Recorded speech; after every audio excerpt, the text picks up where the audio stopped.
Bonjour à tous et à toutes. Bienvenue à ce midi conférence organisée par l'Institut universitaire sur les dépendances.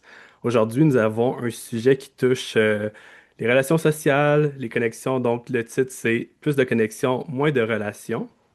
Comprendre les liens entre l'usage des réseaux sociaux et le sentiment de solitude. Donc, pour ce faire, nous avons la chance d'accueillir Andréane Légaré. Andréane, qui est professeure adjointe au service sur les dépendances à l'Université de Sherbrooke. Elle est chercheure régulière à l'Institut universitaire sur les dépendances et à RMS. Elle est également directrice de l'équipe de recherche sur la santé et le bien-être numérique. Bonjour, Andréane. Ben, c'est ce que je disais, Jean-Philippe. Je disais qu'avant qu'on commence, on avait des petites questions pour notre assemblée, Absolument. histoire de savoir, de tâter le pouls par rapport à notre thématique aujourd'hui. On peut les lancer? Parfait, je lance ça à l'instant. Entre tranquillement. Donc, des questions sur le sujet de la solitude principalement. Oui, donc en fait, les questions que j'ai proposées, il y en a une première qui est en lien directement avec l'objectif du projet que je vous présente aujourd'hui, à savoir quelle activité qui est réalisée sur les réseaux sociaux qui peut être associée à davantage de solitude ou à moins de solitude. Donc, je veux voir selon vous, qu'est-ce qui pourrait avoir un rôle protecteur.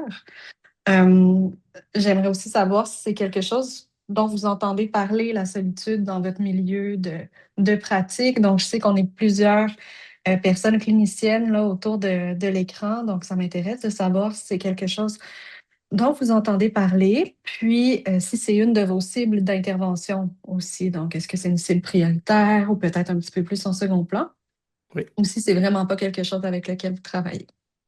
Donc, la majorité de nos participants ont répondu. Donc, je vais mettre fin et je vais partager les résultats.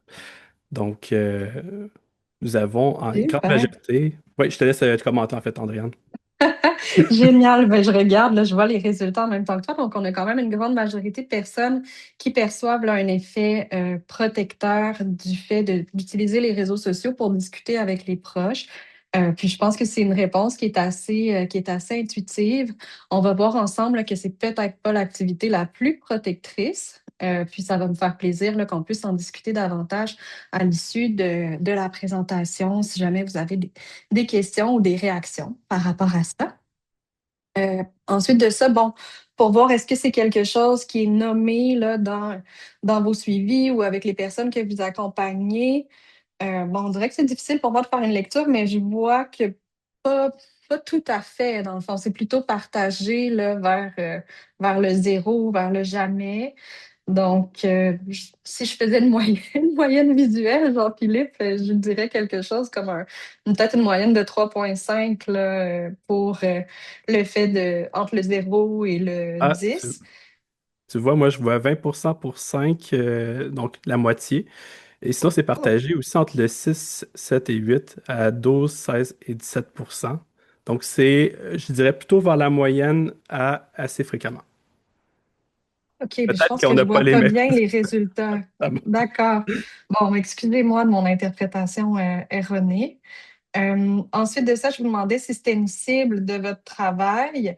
Puis, la majeure partie des personnes indiquent que c'est une cible, mais peut-être davantage en second plan. Puis, on a quand même une partie des personnes là, qui le mettent comme une cible d'intervention prioritaire. Je trouve que c'est quelque chose d'intéressant. Puis, à l'issue de la présentation, je vais vous faire quelques pistes de réflexion en matière de pratiques cliniques qui peut-être là, fera hausser le pourcentage de personnes qui ciblent la solitude dans leur intervention.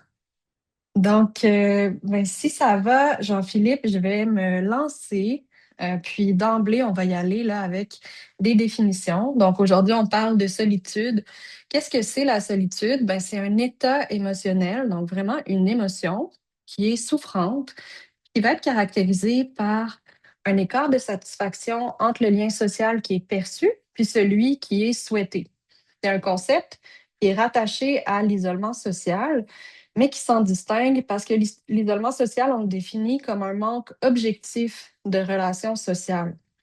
Donc, c'est possible de vivre de l'isolement social puis que ça génère de la solitude, mais c'est aussi possible de vivre de la solitude sans être isolé socialement.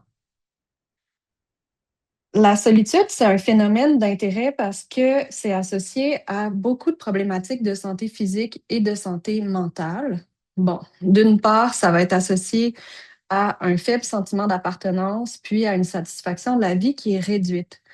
Mais ce qu'on sait sur le plan notamment des maladies physiques, c'est que la solitude chronique, donc le fait de rapporter se sentir seul plus de 5 jours sur 7, ben, ça augmente le risque de maladies coronariennes, de haute pression.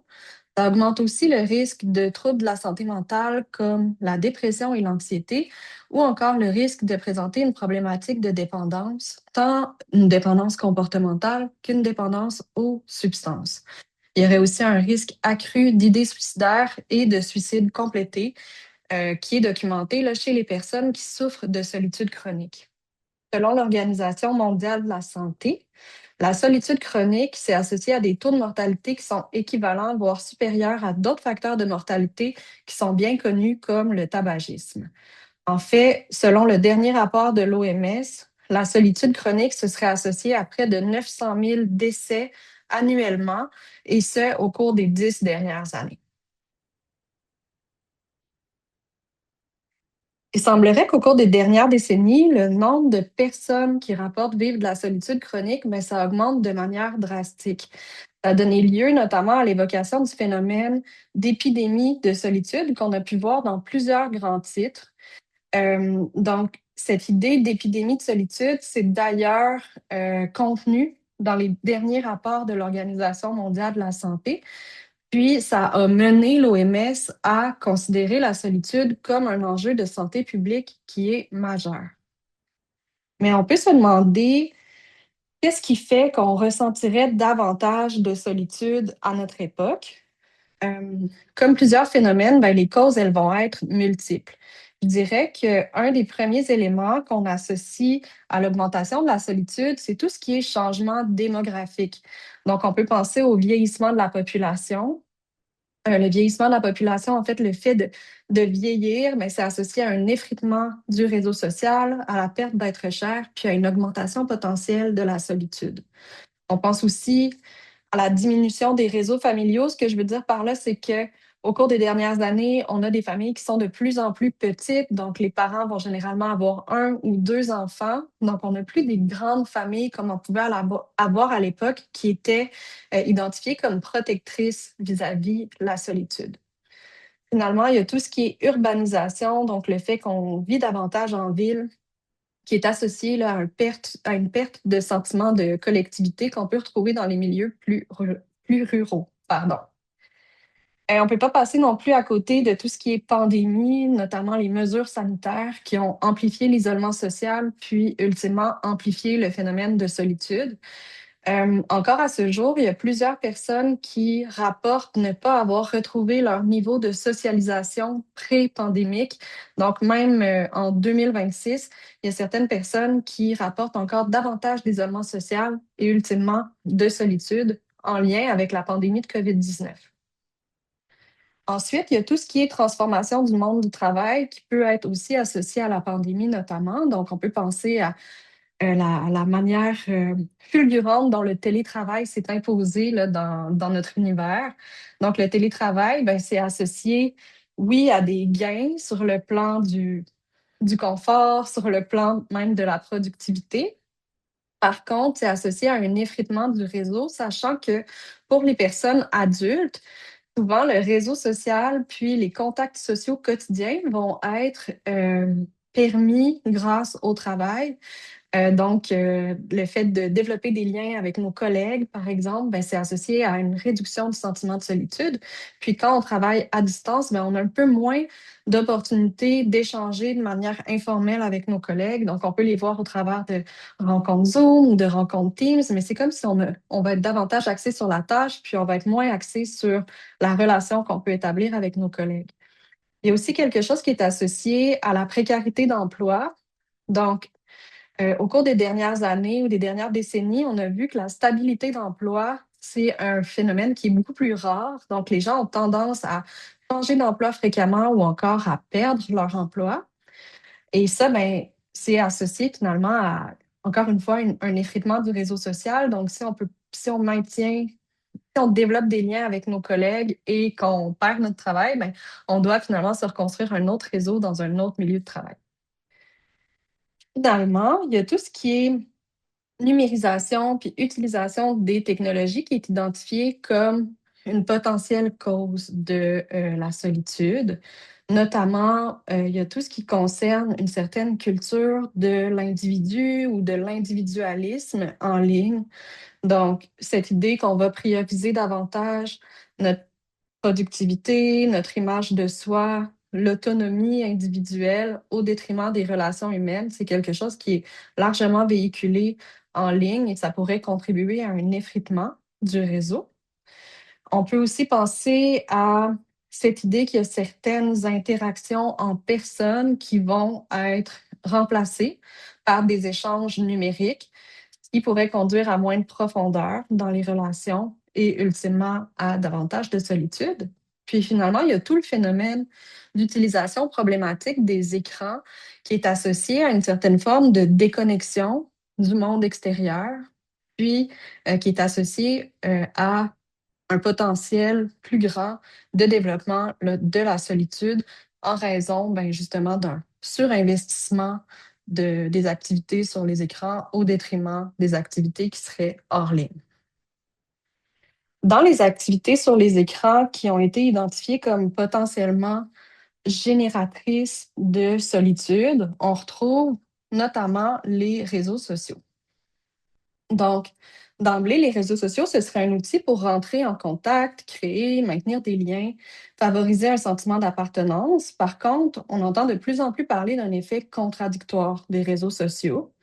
Présentement, quand on regarde l'angle médiatique qui est donné à cette thématique-là, on se rend compte que ce qui ressort, c'est que la participation aux réseaux sociaux, notamment en matière de temps d'utilisation, c'est ça qui générerait la solitude.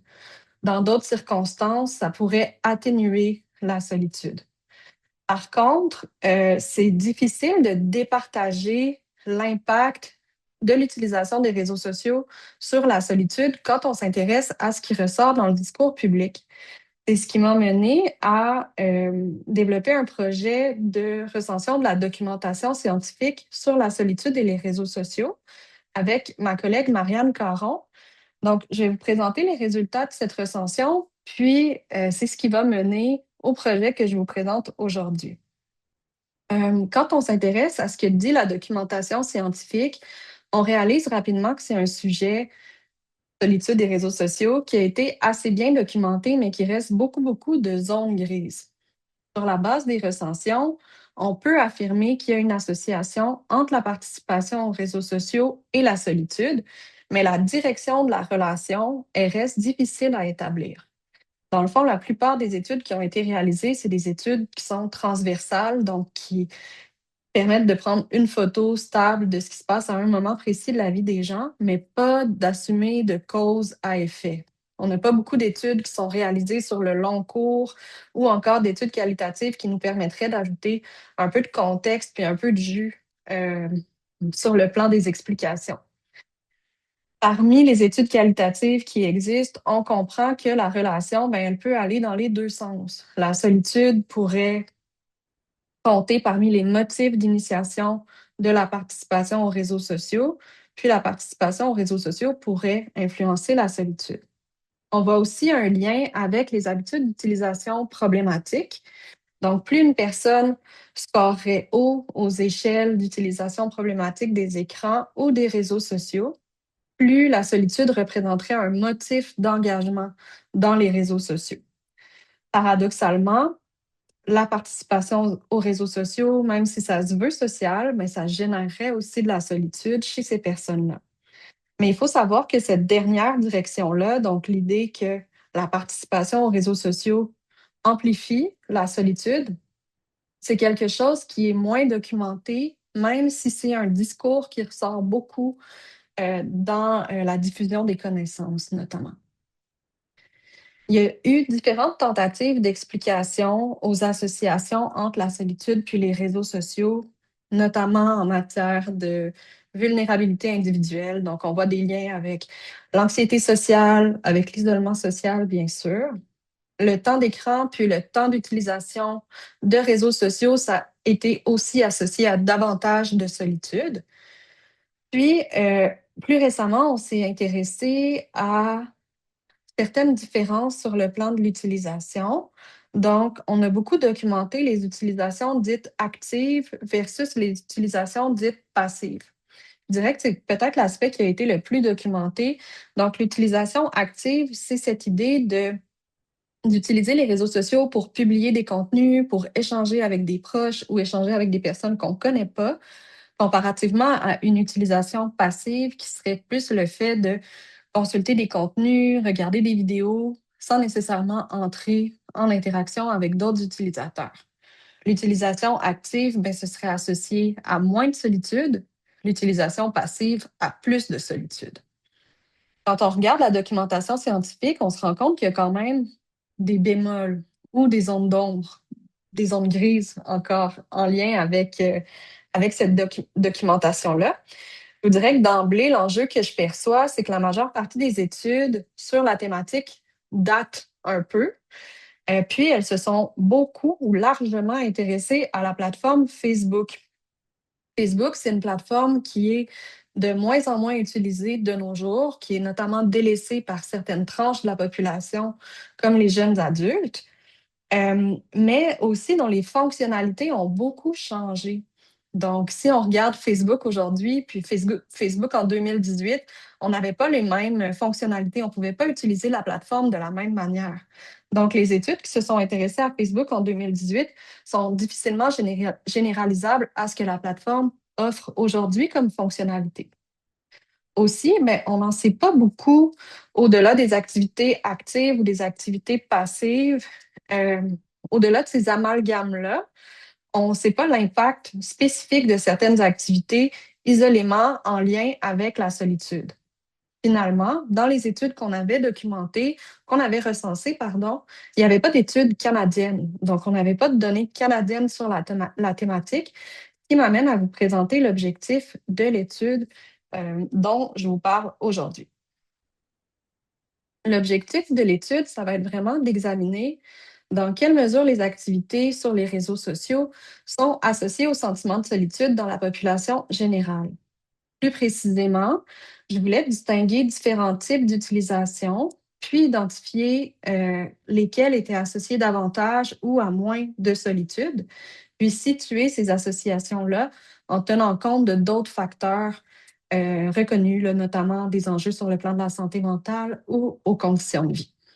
L'approche visait donc à mieux comprendre le rôle potentiel des activités numériques dans l'expérience de la solitude. Sur le plan des plateformes étudiées, l'idée, c'était de s'intéresser aux plateformes qui sont largement utilisées de nos jours, notamment Instagram, TikTok et Snapchat, qui figurent systématiquement parmi les plateformes les plus utilisées en fréquence et en temps. Tandis que Reddit, ben, c'est une plateforme qui rejoint un public assez vaste autour de communautés d'intérêt. Donc, ensemble, ces quatre plateformes-là, elles présentent des formes d'interaction sociale qui sont distinctes, qui vont être particulièrement pertinentes pour étudier l'impact des activités sur la solitude.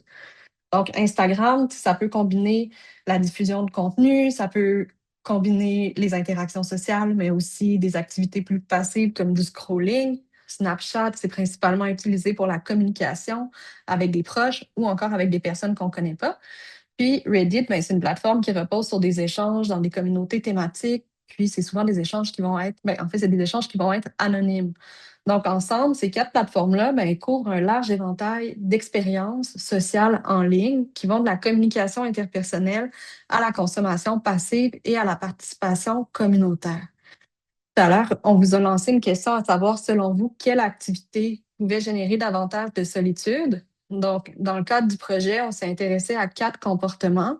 Cette idée de scroller, discuter avec les proches, discuter sur des forums ou encore publier du contenu. Sur le plan de la méthode, là, en fait, les données que je vous présente, elles proviennent d'une collecte qui a été réalisée par l'organisation Recherche en santé mentale Canada. Recherche en santé mentale Canada, il réalise des enquêtes nationales transversales auprès de la population canadienne environ 4 fois par année. C'est des enquêtes qui se font en ligne et qui sont pondérés, là. Donc, on essaie d'avoir un échantillon qui est le plus représentatif possible de la population canadienne. Pour le projet, en partenariat là, avec Recherche en santé mentale Canada, j'ai fait ajouter des outils de mesure spécifiques à mes objectifs. Donc, un outil pour évaluer la présence de la solitude, des questions par rapport au temps d'écran, par rapport au temps d'utilisation des réseaux sociaux, pardon, à la fréquence de réalisation des différentes activités. Puis, dans l'enquête, il y avait déjà aussi des questionnaires qui étaient inclus en matière de dépression, anxiété, risque de dépendance à l'alcool et risque de dépendance au cannabis. Donc, si on regarde à quoi ressemble notre échantillon, donc on a 4674 participants, on peut voir que sur le plan du genre, ben, on a là, un ratio homme-femme qui tourne autour de 50. On a 0,6 de l'échantillon qui appartient à la diversité de genre. En matière d'âge, ben, on a une répartition là, qui est assez égale entre les différentes tranches d'âge, mis à part là, les 16-17 ans qui comptent pour un petit peu moins de notre population. Puis, sur le plan des contextes de vie, on voit que la majeure partie de nos participants vivent en couple, avec ou sans enfants. On a 20 de notre échantillon qui sont des personnes qui vivent seules, 12 qui sont des personnes qui vivent avec leurs parents ou avec leur fratrie. Puis on a près de 4 de notre population qui vivent avec leurs enfants, mais sans présence d'un coparent, donc dans une organisation là, qui serait qui serait considérée comme monoparentale. Donc, un 4 de personnes qui sont monoparentales. En matière de temps d'écran général, les participants passent en moyenne 5,27 heures par jour sur les écrans pour le travail ou pour leurs études, puis 5 heures par jour sur les écrans pour leurs loisirs. Donc, en tout, on a un temps d'écran moyen qui est d'un peu plus de 10 heures par jour, de 10 heures par jour sur les écrans. En termes d'utilisation des réseaux sociaux qu'on a ciblés, donc je le rappelle, Instagram, TikTok, Snapchat et Reddit, on a environ 60 de notre échantillon qui s'y adonne quotidiennement. La majeure partie de ces personnes-là vont passer moins de 2 heures par jour sur les plateformes. Puis, on a presque 7 qui passent plus de 4 heures par jour sur ces plateformes-là. Pour la suite, j'ai voulu vous présenter des informations comparatives entre les groupes de personnes qui rapportent une solitude qu'on va dire élevée en fonction de l'échelle qui a été utilisée, qui est le UCLA, versus les personnes qui présentent une solitude qui serait faible. D'emblée, ce qu'il faut remarquer, c'est que dans l'échantillon, on a 40 de nos participants qui présenteraient une solitude élevée. 40 ça peut être frappant comme statistique, mais il faut savoir que ça ressemble à ce qui est obtenu dans les études qui sont réalisées sur des grands échantillons ailleurs dans le monde. On se rappelle, on parle d'une épidémie de solitude, c'est pas pour rien, c'est parce que les taux sont particulièrement élevés dans la population. Il y a beaucoup de différences entre nos groupes de personnes qui rapportent beaucoup de solitude versus les personnes qui rapportent moins de solitude. D'abord, sur le plan du genre, on a davantage de femmes, puis davantage de personnes qui s'identifient comme faisant partie de la diversité de genre dans le groupe des personnes qui présentent une solitude élevée. Ils sont aussi significativement plus jeunes, donc une moyenne d'âge de 42,9 ans. En termes d'âge, en fait, on a une répartition un peu en U, en lien avec le groupe de personnes qui présentent beaucoup de solitude. Donc, les tranches d'âge plus jeunes, donc les jeunes adultes et les aînés, présentent des taux de solitude qui sont supérieurs, alors que les personnes qui se situent entre la quarantaine puis la soixantaine présentent des taux de solitude qui sont plus faibles. Les personnes qui font partie du groupe qui présentent beaucoup de solitude sont aussi plus nombreux statistiquement à vivre seuls ou à vivre avec un parent. Le fait qu'il soit 17 à vivre avec un parent, ça peut expliquer aussi pourquoi la moyenne d'âge est un petit peu plus basse dans ce groupe-là. En matière de temps d'écran, à la fois pour le travail, puis à la fois pour le temps d'écran qui est dédié aux loisirs, on a une différence significative. Donc, les personnes qui présentent davantage de solitude présente un temps d'écran qui est significativement supérieur. Même chose en matière d'utilisation des réseaux sociaux. On a plus de personnes qui font partie du groupe Solitude élevée qui rapportent passer plus de 4 heures par jour sur les plateformes qui ont été ciblées dans le projet. En matière de santé mentale, on voit aussi là, des vulnérabilités qui sont plus importantes dans notre groupe de personnes qui présentent beaucoup de solitude. Donc, on a davantage de personnes qui présentent un risque faible, modéré ou une dépendance probable à l'alcool. Même chose pour le cannabis. Et en matière d'anxiété et de dépression, on a des taux qui sont, ma foi, impressionnants comparativement aux personnes qui présentent une solitude faible. La différence, elle est vraiment importante. Donc, chez les personnes qui présentent un score de solitude élevé, on aurait la majeure partie de l'échantillon qui présenterait des symptômes anxieux légers, modérés ou sévères. Donc, on tourne là autour d'un 70 de notre échantillon.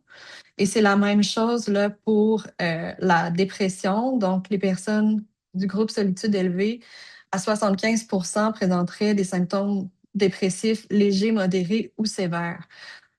Si on le compare là, au groupe de solitude faible, on est dans un ratio qui est complètement inverse. Donc, on a davantage de personnes, 68 environ, qui ne présentent pas de symptômes anxieux ou qui ne présentent pas de symptômes dépressifs.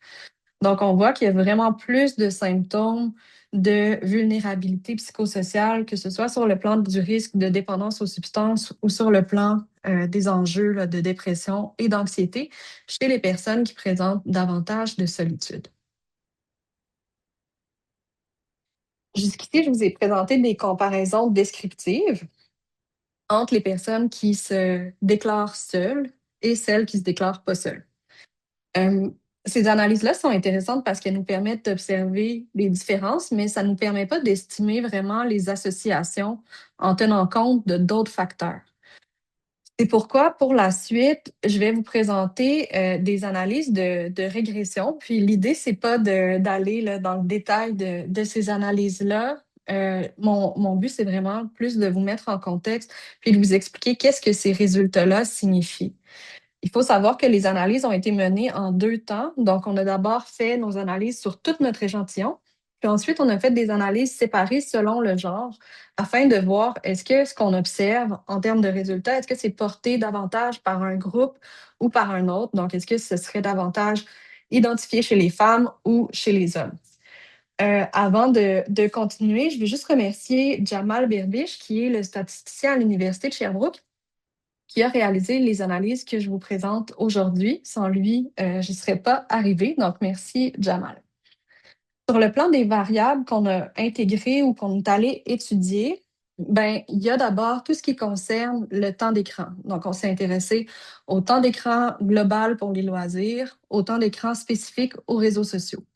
Ensuite de ça, on a nos 4 comportements. Donc, l'idée de scroller, de converser avec des proches, de poster du contenu ou d'échanger sur des forums. Ensuite de ça, tous les indicateurs en matière de santé mentale, donc symptômes dépressifs, symptômes anxieux, dépendance probable au cannabis, dépendance probable à l'alcool, ça a été intégré. Puis on s'est intéressé aussi aux variables plus sociodémographiques comme le genre, le contexte de vie et l'âge de nos participants. Donc, je vais passer directement aux résultats. Donc, on se rappelle, ce qu'on veut savoir, c'est de quelle manière est-ce que l'une de ces variables-là va être associée ou pas, et dans quelle puissance ou dans quel ratio est-ce que cette association-là existe. Donc, contrairement à ce qu'on pourrait croire, en fait, nous, pour la première variable, on est allé vers ce qui est le plus intuitif, le temps total passé sur les réseaux sociaux. Donc, contrairement à ce qu'on pourrait penser, le nombre d'heures passées sur les réseaux sociaux, mais c'est pas associé à la solitude. Les personnes qui passent 1 heure, 3 heures ou même 6 heures par jour rapportent pas plus de solitude que les autres. Ce résultat-là, il est important parce qu'il suggère que c'est pas la quantité d'utilisation de réseaux sociaux qui compte, mais plutôt la manière d'utiliser les réseaux sociaux. Ensuite, si on s'intéresse au temps d'écran dédié aux loisirs, ce qu'on observe, c'est une relation en U. Donc, les personnes qui utilisent énormément les écrans vont rapporter davantage de solitude. Mais ce qui est encore plus frappant, c'est que les personnes qui n'utilisent pas du tout les écrans pour du temps de loisir présentent le risque de solitude le plus élevé. Ça suggère donc que de beaucoup utiliser les écrans ou de ne pas les utiliser du tout, ça va être associé à de la solitude. Et donc, il y aurait probablement quelque chose comme un sweet spot en matière d'utilisation des écrans en temps de loisir pour se protéger vis-à-vis la solitude. Si on s'intéresse à nos activités, euh, on commence par le scrolling. Le scrolling, c'est le fait de faire défiler des fils d'actualité, de regarder des vidéos sans nécessairement interagir. Selon nos résultats, un scrolling constant, donc le fait de toujours utiliser les réseaux sociaux pour scroller, ben, c'est associé à une probabilité plus élevée de solitude, alors que des niveaux modérés ou rares vont être associés à une probabilité plus faible. Mais il faut savoir que ce résultat-là, il est surtout porté par notre groupe d'hommes, donc notre groupe de participants qui sont des hommes. Quand on regarde chez les femmes, l'effet disparaît. Donc, scroller constamment, c'est associé à plus du double des risques de vivre de la solitude comparativement à un scrolling qui serait plus rare ou occasionnel. Ces résultats-là, ils s'inscrivent bien dans l'idée que l'utilisation passive des réseaux sociaux, elle est plus étroitement liée à la solitude que la simple plateforme ou la simple présence, pardon, sur les plateformes. Ensuite de ça, on s'est intéressé au fait d'utiliser les réseaux sociaux pour converser avec les proches. Selon vous, là, selon ce que vous m'avez répondu en début de présentation, ce serait le comportement le plus protecteur. Vous avez raison. Les conversations en ligne avec les proches, ça montre un effet protecteur. Donc, utiliser les réseaux sociaux pour discuter, échanger avec des amis ou avec sa famille, ça réduit la probabilité de solitude. Par contre, dans le modèle stratifié, donc quand on a fait nos distinctions hommes-femmes, cet effet-là, il disparaissait chez les femmes, puis ça se maintenait surtout chez les hommes. Donc, les hommes qui rapportent toujours utiliser les réseaux sociaux pour converser avec leurs proches ont environ 50 moins de risques de rapporter de la solitude que ceux qui le font rarement. Donc, encore une fois, ça rime bien avec l'idée que l'utilisation active, elle est associée à moins de solitude. On a aussi demandé à nos participants leur tendance à utiliser les réseaux sociaux pour publier du contenu, donc des photos, des vidéos ou encore des posts écrits. C'est une activité qui est dite active dans la documentation scientifique. Ce qu'on observe, c'est que publier du contenu plus fréquemment, ben, c'est associé à une présence plus élevée de solitude. En fait, ce serait surtout vrai dans notre groupe de femmes. Celles qui publient souvent ont environ 1,8 fois plus de probabilité de rapporter de la solitude comparativement à celles qui publient rarement. Ce résultat-là est particulièrement intéressant parce que l'idée de publier, de diffuser du contenu, c'est un usage qui est considéré actif et qui est généralement considéré comme protecteur dans la littérature scientifique. Contre, ce que nos résultats suggèrent, c'est que publier du contenu, ça ne reflète pas nécessairement une activité qui serait protectrice vis-à-vis de la solitude. Peut-être que publier du contenu, en fait, ça peut représenter une tentative, pardon, de créer du lien, mais c'est pas parce qu'on publie du contenu qu'on va nécessairement avoir la réponse ou la réciprocité qui sera souhaitée. Donc, je pense que ce résultat-là, il amène une nuance dans la manière de considérer les comportements en ligne. C'est pas juste le fait que le comportement soit actif ou passif qui devrait nous intéresser, mais on devrait aussi s'intéresser à l'intention qui est derrière le comportement, puis au retour vis-à-vis cette intention-là.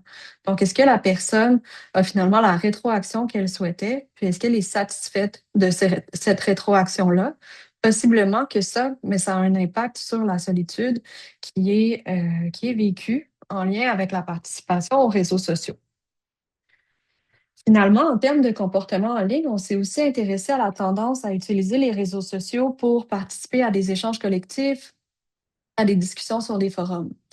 Une participation fréquente ou constante, c'est associé à environ 2 fois moins de probabilité de solitude, tandis que de jamais participer, ben, c'est associé à une probabilité qui est plus élevée. Je dirais que c'est le résultat qui est le plus robuste, qui ressort le plus. Donc, la participation aux échanges collectifs, ce serait l'activité la plus protectrice en matière de sentiment de solitude.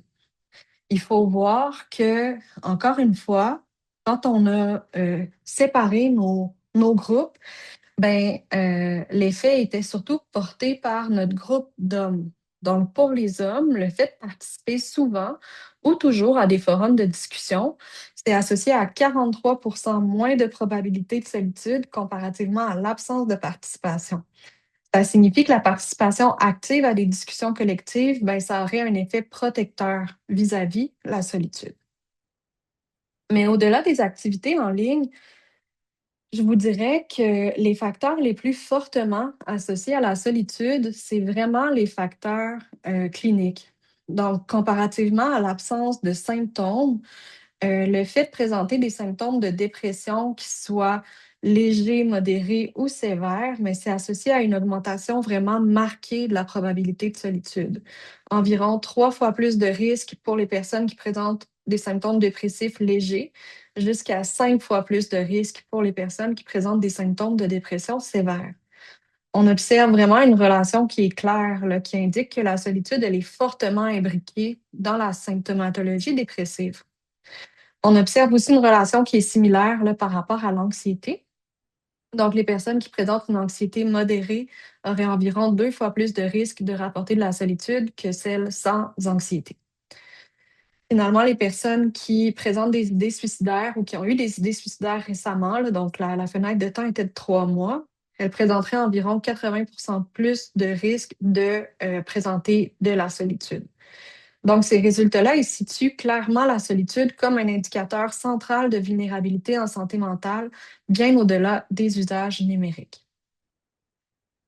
Les facteurs sociaux montrent également des effets qui sont majeurs. Vivre seul, c'est systématiquement associé à un risque de solitude environ 2 fois plus élevé que la majorité des autres configurations résidentielles. Donc, on peut croire que la vie conjugale, ben, ça paraît protecteur vis-à-vis de la solitude. Il y a un fait intéressant toutefois, le fait de vivre avec sa famille d'origine, donc de vivre avec ses parents ou avec ses frères et sœurs, c'est aussi associé à davantage de solitude, comparativement notamment à la vie conjugale. Ça rappelle donc que c'est pas la présence de d'autres personnes dans le domicile familial qui va être protecteur vis-à-vis de la solitude, mais ça va être la nature du lien relationnel qui va importer en matière de solitude. Finalement, s'identifier comme ayant une incapacité physique, ça double le risque de solitude, ce qui souligne aussi le rôle des barrières sociales et contextuelles dans la participation relationnelle ou dans la présence de solitude chez les Canadiens et les Canadiennes. Il y avait plusieurs variables qu'on aurait pu présumer importantes dans notre modèle qui ont montré aucune association significative. Donc, tout à l'heure, je vous ai présenté des différences entre nos groupes de personnes qui se sentaient seules versus celles qui ne se sentaient pas seules. Puis, on voyait qu'il y avait des différences significatives entre ces deux groupes-là. Mais quand on a balancé nos variables dans le modèle, ben, c'est pas ressorti comme significatif. Ça ne veut pas dire que les variables ne sont pas liées à la solitude dans l'absolu. En fait, nos analyses comparatives entre les deux groupes, elles permettaient de nous dire est-ce qu'il y a une différence qui existe. Ensuite de ça, quand on est allé faire des régressions, ça nous permet de vérifier si la différence, elle existe encore lorsqu'on tient compte de l'influence des autres facteurs, des autres variables qu'on a mis dans le modèle. Donc, on peut croire que les différences perçues par rapport à l'âge, le genre, la consommation s'expliquent probablement par d'autres facteurs qui ont été inclus dans notre modèle, notamment les symptômes anxieux et les symptômes dépressifs, ou encore les conditions de vie. Une fois qu'on prend en compte les autres éléments, les 4 variables suivantes n'ajoutent pas d'informations explicatives propres par rapport à la solitude. On en revient donc à la question initiale du projet. En quoi la participation aux réseaux sociaux est-elle liée au sentiment de solitude? Première des choses, Je pense que c'est important de rappeler que ce que je vous présente aujourd'hui, c'est des associations statistiques qui ont été observées à un moment précis dans le temps. Donc, on est dans une étude qui est transversale. Ça ne nous permet pas de conclure que les réseaux sociaux causent ou ne causent pas directement la solitude, ni de comprendre précisément les mécanismes qui sont en jeu. Aussi, il faut se rappeler qu'on parle d'une utilisation des réseaux sociaux dans la population générale. Donc, on n'avait pas d'indicateur là, par rapport à une potentielle utilisation problématique. On n'était pas en présence d'une population clinique non plus. On pourrait potentiellement s'attendre à des résultats différents si on avait réalisé nos analyses sur une population clinique. Mais bon, je vous ramène à une idée qui a été transmise au début de la présentation. Donc, dans les discours populaires, les réseaux sociaux sont souvent présentés comme une cause directe de la solitude, puis de la détresse psychologique de manière générale. Pourtant, les résultats que je vous ai présentés aujourd'hui, ils soutiennent pas vraiment cette idée-là. Au contraire, ils montrent qu'en matière de solitude, les facteurs les plus fortement associés relèvent plutôt de la santé mentale puis des conditions de vie. Ces résultats-là, ils rejoignent aussi ce que les utilisateurs de réseaux sociaux eux-mêmes rapportent. En fait, récemment, dans des groupes de discussion qu'on a menés avec mon équipe de recherche pour un autre projet, on avait plusieurs personnes participantes qui nous ont décrit utiliser les réseaux sociaux lorsqu'elles se sentaient seules, notamment parce qu'elles vivaient seules, puis qu'elles pouvaient s'ennuyer chez elles, donc qu'elles allaient se tourner vers les réseaux sociaux. Dans ce contexte-là, les réseaux sociaux sont peut-être moins une cause de la solitude qu'une manière de composer avec la solitude. Par exemple, pour maintenir des liens avec la famille, pour briser le sentiment d'isolement quand on vit tout seul ou quand on est éloigné de ses proches.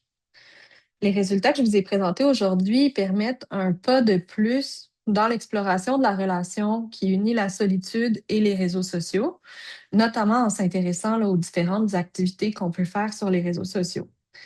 Pour retenir, c'est qu'il y a certaines activités comme discuter avec des proches ou participer à des discussions qui sont associées à moins de solitude. Donc, ça suggère que les réseaux sociaux, ça peut aider à maintenir des relations, à échanger avec les autres, à soutenir un sentiment d'appartenance. Autrement dit, quand les réseaux sociaux permettent des échanges qui sont véritables, ben, ils peuvent contribuer à réduire ou à protéger du sentiment de solitude. On va plus loin aussi dans ce qui avait déjà été établi dans la documentation scientifique, en ajoutant que c'est pas l'idée que pas toutes les formes d'utilisation active des réseaux sociaux qui sont associées à moins de solitude. Donc, on se rappelle, là, chez les femmes, publier du contenu, souvent, c'est associé à davantage de solitude. Donc, ça rappelle que c'est pas simplement le fait d'être actif ou passif qui compte, mais plutôt ce que cette activité, elle apporte concrètement en termes d'interaction, de sentiment de connexion avec les autres. Dans l'ensemble, les résultats montrent l'importance de ne pas considérer les réseaux sociaux comme un gros bloc uniforme, mais de s'intéresser au type d'activité, à leur fonction, puis également à leur impact sur le plan de la satisfaction qu'on va avoir en lien avec les fonctions. Il y a certains usages qui peuvent contribuer à maintenir des liens, alors qu'il y a d'autres usages qui sont davantage associés à la solitude. Cette étude-là, ben, c'est une avancée par rapport à ce qui était déjà disponible en termes d'information, mais il faut reconnaître que ce n'est pas un projet qui nous permet de saisir toute la complexité de l'expérience en ligne ou de la solitude. On était limité à certaines questions sur les activités sans pouvoir aller plus dans le détail. Pour la suite, euh, ça va être pertinent d'explorer d'autres facteurs, notamment les intentions derrière les comportements, la réponse qui est obtenue, mais aussi l'impact de d'autres phénomènes qui sont associés à l'utilisation des réseaux sociaux, comme la comparaison sociale ou encore l'exposition à des contenus polarisants. Ce serait bien de voir comment ces différents éléments-là influencent l'association entre la solitude et la participation aux réseaux sociaux. Bref, ce que je suis en train de vous dire, c'est qu'il me reste beaucoup de pain sur la planche. Je veux aussi ouvrir la réflexion en lien avec un enjeu d'actualité. Donc, on a entendu beaucoup parler dans les dernières semaines d'une épidémie de solitude masculine. L'idée que cette solitude masculine-là, elle est très ancrée dans l'univers numérique. Mon objectif, c'est pas d'entrer dans les détails là, ou dans les débats médiatiques, mais plutôt de nourrir la réflexion à partir des données qu'on a obtenues. Dans notre échantillon, on est forcé de constater que la solitude, c'est pas un phénomène qui est exclusivement masculin. On se rappelle, on avait 40 de notre échantillon, 40 des 4600 quelques personnes qui ont répondu à l'enquête qui rapportaient un niveau de solitude élevé. Sur le plan des différences de genre, la proportion de femmes qui rapportaient un sentiment de solitude était plus élevée que celle observée chez les hommes. Puis les personnes issues de la diversité de genre rapportaient également des niveaux de solitude proportionnellement plus élevés. L'idée, c'est pas de minimiser le vécu des hommes, mais d'alimenter la réflexion. Devant les données qui sont disponibles, on doit nuancer le discours autour de l'épidémie de solitude chez les hommes. Les données que je vous ai présentées, elles invitent surtout à considérer la solitude comme un enjeu qui est transversal de santé publique, qui touche différents groupes de la population, puis qui peuvent le toucher de manière variable, mais plutôt que de l'associer à un seul genre, il m'apparaît plus pertinent de comprendre les conditions qui favorisent le sentiment d'appartenance, puis le maintien de liens significatifs en ligne comme hors ligne. Je vais conclure avec des recommandations. Donc, vous pouvez vous demander, mais avec quoi est-ce qu'on peut repartir là, sur le plan de la pratique? Puisque les analyses portaient sur une utilisation qu'on pourrait dire ordinaire des réseaux sociaux dans la population générale, les retombées se situent principalement du côté de la prévention puis de la promotion du bien-être numérique. Euh, Cela dit, je pense quand même que les résultats offrent des repères utiles pour la pratique clinique. Un des premiers éléments importants que je souhaiterais que vous reteniez, c'est que le temps passé sur les réseaux sociaux à lui seul, il explique peu le sentiment de solitude. Ça suggère que les messages de prévention ne devraient pas se limiter à dire aux gens de réduire leur temps d'utilisation des réseaux sociaux. Il semble plus pertinent de les aider à réfléchir à la manière dont ils utilisent les réseaux sociaux qu'au temps qu'ils y passent. Par exemple, passer 2 heures à discuter avec des amis, à participer à un groupe de discussion, c'est quelque chose qui a probablement pas le même impact que de passer 2 heures à faire défiler du contenu sans interaction. La question, c'est donc pas seulement combien de temps une personne passe en ligne, mais qu'est-ce qu'elle y fait et qu'est-ce que ça lui apporte. Deuxièmement, nos résultats ils nous montrent que certaines activités, comme discuter avec des proches, participer à des forums de discussion, c'est associé à moins de solitude. Ça suggère que les réseaux sociaux peuvent, dans certains cas, soutenir les liens sociaux et des liens sociaux qui sont satisfaisants. Sur le plan de la prévention, puis même de l'intervention, ça peut vouloir dire d'encourager des utilisations qui sont plus relationnelles, par exemple de maintenir des contacts avec des proches, participer à des groupes de discussion, plutôt que de consulter passivement du contenu. Si on rencontre dans notre bureau une personne qui a tendance à passer beaucoup de temps à scroller, on peut utiliser ce comportement-là comme une porte d'entrée pour explorer son vécu relationnel. Ça peut être une bonne idée d'explorer ce que ce comportement-là signifie pour elle, l'impact que ça a sur son sentiment de connexion, puis si finalement ce comportement-là est peut-être pas un signe de détresse ou de solitude. Au-delà de cibler les activités, je pense que le projet amène l'idée que c'est pertinent d'explorer dans quel contexte et avec quelle intention la personne utilise les réseaux sociaux. On se rappelle que certaines personnes publient du contenu potentiellement dans l'espoir de se sentir vues ou de se sentir connectées. C'est un premier pas, mais en plus de s'intéresser aux intentions, je suggère qu'on explore aussi la réponse qui est reçue, puis la satisfaction vis-à-vis de cette réponse-là. Publier du contenu dans l'espoir de recevoir, par exemple, des commentaires positifs sans les recevoir, ça peut renforcer un sentiment de rejet, d'exclusion, puis ultimement un sentiment de solitude. Donc, on peut poser des questions comme qu'est-ce que vous allez chercher quand vous utilisez telle plateforme ou quand vous faites telle chose sur les réseaux sociaux? Est-ce que vous avez l'impression que les réponses que vous recevez correspondent à ce que vous espériez? C'est des questions qui pourraient mieux aider à comprendre si l'utilisation, elle constitue une ressource relationnelle ou si ça contribue davantage à un maintien de la détresse ou de la solitude. Finalement, les résultats, ils rappellent que la solitude, elle est particulièrement présente chez les Canadiens puis les Canadiennes. On se rappelle que la solitude chronique, c'est associé à des enjeux majeurs sur le plan de la santé physique et de la santé mentale. Notamment dans notre échantillon, on voit à quel point la solitude s'est associée à la sévérité des symptômes dépressifs et anxieux.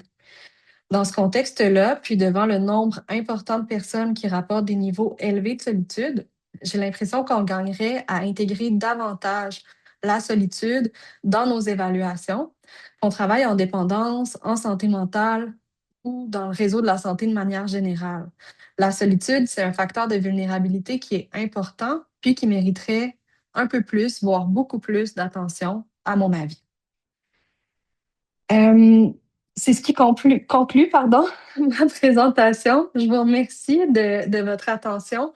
Je veux juste mentionner que ce projet-là, il s'inscrit dans les initiatives Connexion de l'équipe de recherche sur la santé et le bien-être numérique. Les projets Connexion, en fait, ils visent à mieux comprendre la relation entre les activités en ligne et la solitude. Si jamais vous êtes intéressé à suivre nos travaux, je vous ai mis des informations sur la diapo, mais je crois aussi que ça va vous être transmis dans le chat. Je vois que j'ai parlé plus longtemps que j'aurais pensé. Je vais arrêter mon partage d'écran, puis j'imagine qu'il nous reste du temps pour des questions. Absolument, merci pour cette magnifique présentation, Andréane. Effectivement, donc c'est la période des questions. Si vous avez des questions pour nous, vous pouvez poser dans les onglets. Si vous souhaitez prendre la parole aussi, vous pouvez utiliser lever la main, l'option de lever la main pour parler directement avec Andréane si on a le temps. Donc, je vais essayer de faire ça rapidement. Nous avons déjà une question, et je vais rebondir sur l'idée que tu n'as pas pu examiner tous les aspects dans l'enquête. Il y avait la notion de l'utilisation des forums de discussion chez les hommes en lien avec la solitude. Cette utilisation-là, en fait, est-ce que c'est possible d'aller dans la finesse puis de savoir, par exemple, le type d'utilisation? On parle ici de l'aspect de la radicalisation dans ces forums de discussion-là. Donc, est-ce que je pense que tu as un de tes intérêts d'aller un peu plus loin dans l'utilisation? Est-ce que on sait quelque chose en lien avec la radicalisation et la solitude, par exemple, chez les hommes ou Oui, malheureusement, les données qu'on a obtenues, elles nous permettent pas de savoir de quoi est-ce qu'ils discutaient les personnes sur les forums de discussion. On sait juste s'ils les utilisaient souvent ou pas souvent. Puis ce qu'on sait, ben, c'est que ça a un effet protecteur par rapport à la solitude. Là, quand on pense à la solitude masculine puis à la radicalisation, ben, c'est comme si on rentre dans une autre thématique. Euh, puis c'est un peu pour ça que j'ai voulu en parler en fin de présentation. Dans ce contexte-là, la solitude a un peu le dos large, hein. Donc, on a beaucoup, beaucoup d'hommes qui ressentent de la solitude sans nécessairement basculer vers la radicalisation. Mais bon, enfin, ça reste quelque chose qui va être important d'explorer la nature des discussions, la nature des contenus qui sont visionnés, puis leur impact sur la solitude. Ça fait partie, je dirais, de mes prochaines étapes. Donc là, on est allé dans des activités plus générales, mais clairement, là, il faut aller gagner en précision, en finesse. Donc la question, peut-être que je pourrais y répondre dans quelques temps, mais pas aujourd'hui. Nous avons une autre question aussi. Pour l'activité de diffusion de contenu, est-ce qu'on fait la différence entre la publication de contenu, des choses personnelles, ou le partage d'informations d'autres personnes? Par exemple, j'imagine des journaux ou des articles de médias, peut-être. On parlait vraiment de diffuser son propre contenu, donc des idées personnelles, des photos de soi, des vidéos qu'on a fait nous-mêmes, pas juste de relayer de l'information. Parfait.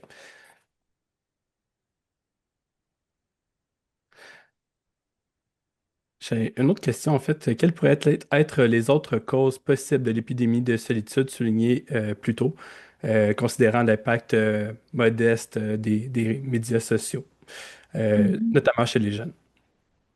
Oui, ben on l'a vu en début de présentation, c'est multicause finalement, puis les écrans. Ça s'inscrit comme une cause parmi d'autres, mais ce qu'on voit, c'est qu'on est dans une structure qui conduit à beaucoup d'effritement sur le plan des structures sociales. Donc, on pense au vieillissement de la population, les familles qui sont plus petites, le télétravail qui fait en sorte qu'on perd là, cette notion de third space. Donc, les third space, c'est tous les espaces un peu dans les milieux de travail ou dans les écoles où on pouvait aller discuter de manière informelle. Donc, à mon école secondaire, on avait une espèce de grande salle là, où on passait notre temps sur l'heure du dîner, puis c'était là qu'on créait nos relations, puis qu'on avait des contacts.